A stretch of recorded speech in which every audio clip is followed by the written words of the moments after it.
తులారాశి వారి యొక్క స్వభావాలు, లక్షణాలు, వారి యొక్క ఆలోచన తీరు ఏ విధంగా ఉంటుందో చూద్దాం ఇన్ జనరల్గా. అయితే స్పెసిఫిక్గా ఈ తులారాశి స్త్రీల యొక్క మనస్తత్వం మనం ఈ వీడియోలో తెలుసుకుందాం. మనకి ఈ తులారాశి వారు ఎంతసేపు కూడా జాలీగా గడుపుతారనమాట సమయాల్ని. వాళ్ళకి ఎంతసేపు హాయిగా ఉండాలా, ఏ టెన్షన్స్ లేకుండా ఉండాలా, ఆ తర్వాత చక్కగా అటు ఇటు తిరుగుతూ ఊర్లు తిరుగుతూ వెళ్తూ ఉండాలా. తర్వాత వీళ్ళు ఏంటంటే అమితమైనటువంటి ప్రేమానురాగాల్ని పంచుకుంటారు మనుషులపైన. అది మంచి వాళ్ళ పైన పెంచుకుంటే పర్వాలేదు, లేకపోతే అందరినీ కూడా ఓవర్గా అభిమానించడము ఇలాంటివి కనుక చేస్తే వీరు దెబ్బతినడానికి అవకాశాలు ఉంటాయి. అందరు మనుషుల మీద నమ్మకాలు కోల్పోవడానికి అవకాశాలు ఉంటాయి. అయితే తులారాశి వారికి పెద్దగా తెలివితేటలు అనేటటువంటివి ఉండవు కాబట్టి వీళ్ళు మాటలు వినేటటువంటి అవకాశాలు ఉంటాయి. అంటే వాళ్ళు ఎంత పెద్ద ఆఫీసర్స్గా ఎదిగినా కూడా ఈ తులారాశి వాళ్ళకి ఏమవుతుందంటే ఈ చెప్పుడు మాటలు పుసుకుమని వినేస్తారనమాట. అంటే అవతల వాళ్ళు చెప్పారండి కరెక్టా రాంగా బేరీజ్ వేసుకోకుండా. అలాగే వీళ్ళు ఆడపులులుగా తులారాశి వాళ్ళకి ఒక పేరుంది. వీళ్ళు ఏంటంటే ఏ పనైనా సరే చాలా యాక్టివ్గా ఉంటారు. వాళ్ళు ముందుకు దూసుకొని చొచ్చుకొని వెళ్ళిపోవడానికి అవకాశాలు ఉంటాయన్నమాట. అలాగే ఈ తులారాశి వారికి ఏంటంటే పుట్టింట దగ్గర కూడా ఈ తులారాశి వారు మంచిగా ఉన్నప్పటికీ కూడా అత్త ఇంటికి వెళ్ళిన తర్వాత అక్కడ వీళ్ళు చక్కటి గుర్తింపు, చక్కటి ఆర్థికంగా వీళ్ళు ఎదగడానికి అవకాశాలు ఉంటాయి. చక్కగా ఒక గొప్ప వ్యక్తులుగా వీళ్ళు వెళ్తారు.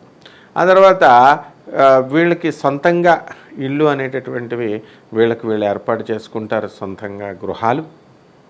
అలాగే అద్దెళ్లలో కొంతకాలం ఉన్నప్పటికీ కూడా తులారాశి వారికి ఎవరికి కూడా సొంత ఇల్లు లేనటువంటి తులారాశి వాళ్ళు ఉన్నారంటే అది పెద్ద అతిశయోక్తి కాదనమాట.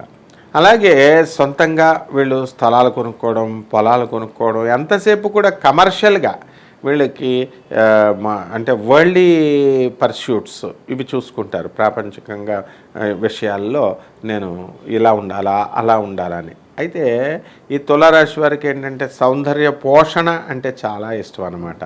అంటే ఎక్కువగా అలంకారాలు చేసుకోవడం, డెకరేట్ చేసుకోవడం, ఈ విధంగా వాళ్ళు ఈ తులారాశి వాళ్ళు చక్కగా కర్లింగ్ హెయిర్తో కూడా కొంతమంది ఉంటారన్నమాట. ఈ విధంగా సౌందర్య పోషణకి ఎక్కువ ఇంపార్టెన్స్ ఇస్తారు. అలాగే ఒత్తు అయినటువంటి జుట్టును కలిగి ఈ తులారాశి వాళ్ళు ఉంటారు. ఇక ధైర్య సాహసాల్లో వీళ్ళు దూసుకొని వెళతారు. లోపల కొంచెం పిరికితనం ఉన్నప్పటికీ కూడా పైకి గంభీరంగా ఉంటూ వాళ్ళు అందరితో కూడా కలివిడిగా వెళ్ళిపోతూ ఉంటారు. అయితే ఈ తులారాశి స్త్రీలకు ఉన్నటువంటి ఇంకో లక్షణం ఏమిటంటే ఎడ్డమంటే తెడ్డంగా మాట్లాడుతూ ఉంటారు. అంటే నెగిటివ్గా మాట్లాడేటటువంటి అవకాశాలు ఎక్కువగా ఉన్నాయి. రాహు యొక్క ప్రభావం కనుక తోడయ్యి వీళ్ళకి తులారాశిని రాహు చూస్తున్నా, లేకపోతే రాహు ఆస్పెక్ట్స్, శని ఆస్పెక్ట్స్ ఉంటే ఉల్టా పల్టాగా వీళ్ళు మాట్లాడడానికి అవకాశాలు ఉంటాయన్నమాట. అంటే ఎడ్డమంటే తెడ్డమంటారు వీళ్ళు. వాదోపవాద శక్తులు చాలా ఎక్కువగా ఉంటాయి. అంటే ఎక్కడ వాదించకూడదు, ఎక్కడ బాధించాలి అనేటటువంటిది వీళ్ళకి తెలియదు. కాబట్టి పెద్దవాళ్ళు, అవతల వాళ్ళు చెప్పేటటువంటి వాళ్ళు మనం సైలెంట్గా ఉండాలా, వినాలా, వాళ్ళ దగ్గర నుంచి నేర్చుకోవాలా అనేటటువంటి జ్ఞానం కొన్ని రాశుల వాళ్ళకు ఉంటుంది. అయితే ఈ విషయంలో తులారాశి వారు పూరని మనం చెప్పుకోవచ్చు. ఎందుకంటే ఏ టాపిక్ చెప్పి ఎవరు పెద్దవాళ్ళు ఇద్దరు మాట్లాడుకుంటున్నా మధ్యలో వీళ్ళు దూరతారనమాట. దూరి ఆ టాపిక్ నాకు తెలుసు అని చెప్పేసి వీళ్ళు బిల్డప్ ఇవ్వడానికి ట్రై చేస్తూ ఉంటారు. దాని ద్వారా అవతల వాళ్ళు దగ్గర వీళ్ళు పలచబడడానికి అవకాశాలు ఉంటాయి. కానీ తులారాశి వాళ్ళ వల్ల మాత్రం ఎవరికి ఏ హాని అనేటటువంటిది జరగదు. అయితే డిప్లొమాటిక్గా ఉండడము, రాజకీయ నాయకుల్లాగా, అది ఫ్యామిలీ అఫేర్లో కూడా వీళ్ళు చూపిస్తారు. కారణం ఏంటంటే ఈ తులారాశికి అధిపతి శుక్రుడు. ఆ శుక్రుడి ఆధిపత్యం ఉన్నప్పుడు నటన సార్వభౌములు అయిపోతారు. మరి ఎన్టీ రామారావు గారు కానీ, నాగేశ్వరరావు గారు కానీ, అక్కినేని నాగేశ్వరరావు గారు కానీ వీళ్ళంతా కూడా ఎలా అయ్యారు అంటే శుక్రుడు ఫుల్ బలంగా ఉన్నాడు. కాబట్టి ఆ విధంగా వీళ్ళ నిజ జీవితంలోనే వీళ్ళది యొక్క యాక్టింగ్ అనేటటువంటిది వాళ్ళ నిజ జీవితంలో కనబడుతుంది తులారాశి వాళ్ళకి. అలాగే తులారాశి వాళ్ళకి చక్కగా సంపాదన అనేటటువంటిది ఎక్కువ సంపాదించుకుంటారు. అలాగే చిన్నప్పటి నుంచి కూడా ఈ తులారాశి వాళ్ళ ఒంటి పైన బంగారం అనేటటువంటిది ఉంటుంది. అంటే బంగారం పిచ్చ చాలా ఎక్కువగా ఉంటుంది, బట్టల పిచ్చి ఎక్కువ ఉంటుంది, సెంట్స్ పెర్ఫ్యూమ్స్ వాడతారు. ఇప్పుడు వీటికి ఎక్కువ ఇంపార్టెన్స్ ఇస్తారు. ఆధ్యాత్మికంగా నేను ఎదగాలి, ఆధ్యాత్మికంగా నేను బాగా ఆధ్యాత్మిక సంపదను సంపాదించుకోవాలి అనేటటువంటి విషయాన్ని పక్కన పెట్టేస్తారు. దానికంటే కూడా ముందుగా మనం ఇక్కడ బతుకుతున్నాం కాబట్టి మనకి ఇక్కడ డబ్బులు ఎంత వస్తాయి ఏమిటి, దీని మీదే ఎక్కువ వీళ్ళు కాన్సన్ట్రేషన్ అనేటటువంటిది పెట్టడం జరుగుతుంది. అలాగే ఈ తులారాశి వాళ్ళకి చక్కటి లక్కీ నెంబర్ 6 అన్నమాట. అలాగే వీళ్ళకి అనుకూలమైనటువంటి రోజు శుక్రవారము.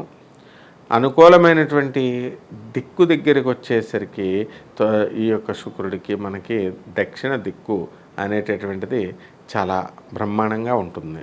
అయితే ఏమీ లేని వాళ్ళు కూడా స్త్రీలు మరి సింపుల్గా 0 నుంచి స్టార్ట్ అయ్యి కొన్ని 100 కోట్ల వరకు కూడా ఈ తులారాశి వాళ్ళు ఎదిగినటువంటి సందర్భాలు ఉన్నాయి. అంటే ప్రపోర్షనేట్గా ఎవరికి తగ్గట్టుగా వాళ్ళు కష్టపడి పైకి వస్తారు. అయితే ఈ తులారాశి వారికి వచ్చేసరికి ఏమిటంటే కష్టపడేటటువంటి స్వభావం ఎక్కువ ఉంటుంది. వీళ్ళింట్లోనే వీళ్ళు తుడుచుకోకుండా పక్కింటి వాళ్ళకి ఎదిరింటి వాళ్ళకి కూడా తుడిచిపెట్టేటంతటి ఔదార్యం వీళ్ళకు ఉంటుంది.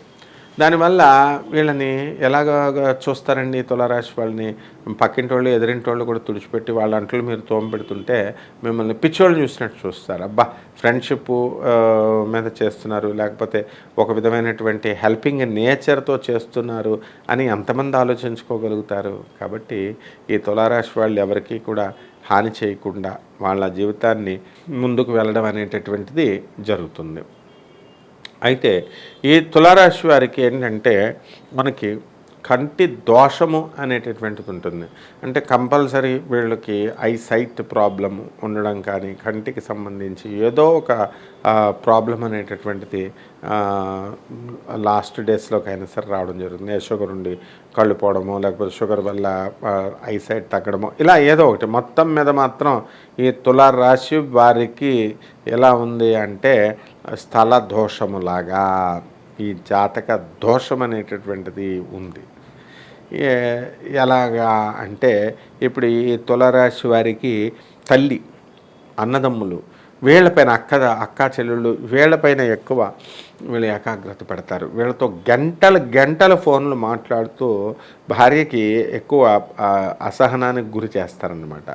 మరి పాపం వాళ్ళతో మాట్లాడాలి కదా భార్యతో, వాళ్ళతో సరే అని చెప్పేసి ఎంతసేపు కూడా వీళ్ళ తల్లిదండ్రులు ఈ విధంగా వీళ్ళు ఈ తులారాశి వాళ్ళు ఉండడానికి అవకాశాలు ఉంటాయి. అది అవతల వాళ్ళ యొక్క జీవిత భాగస్వామితో కొంచెం ప్రాబ్లమ్స్ అనేటటువంటి క్రియేట్ అవ్వడానికి అవకాశాలు ఉంటాయి. ఇకపోతే ఈ యొక్క తులారాశి వారికి చక్కగా ఈ సంఖ్య, లక్కీ సంఖ్య ఏంటంటే 6. అలాగే ఈ లక్కీ కలర్ అనేటటువంటిది వైట్. వాళ్ళ పూజించాల్సినటువంటి దేవత ఎవరు అంటే డైరెక్ట్గా శుక్రాచార్యం, ఓం శుక్రాయ నమః అని పూజించడం కానీ, లేదా మహాలక్ష్మి అమ్మవారిని కుంకుమార్చన చేయడం ద్వారా ఆ అమ్మవారి యొక్క అనుగ్రహాన్ని వీళ్ళు పొందడానికి అవకాశాలు ఉంటాయి. కాబట్టి వీళ్ళంతా కూడా శుక్రుడు ఆధిపత్యం ఉన్నటువంటిది కాబట్టి వీళ్ళకి లక్ష్మీదేవి సోదరుడే ఈ యొక్క శుక్రాచార్యుడు. కాబట్టి చక్కగా వీళ్ళకి అనుకోకుండా అంతా కూడా సంపన్నమై వాళ్ళు ముందుకు వెళ్ళడం జరుగుతుంది. అందువలన పింక్ కలర్ వీళ్ళకి లక్కీ కలరు. ఈ శుక్రవారం నాడు ఎవరైతే ఈ పింక్ కలర్ వేసుకొని చక్కగా 6వ తేదీన కనుక శుక్రవారం నాడు కనుక పెళ్లి చూపులకు వెళ్ళి కూర్చుంటే మీరు వీళ్ళకి సెటిల్ అయిపోవడం జరుగుతుంది అన్నమాట.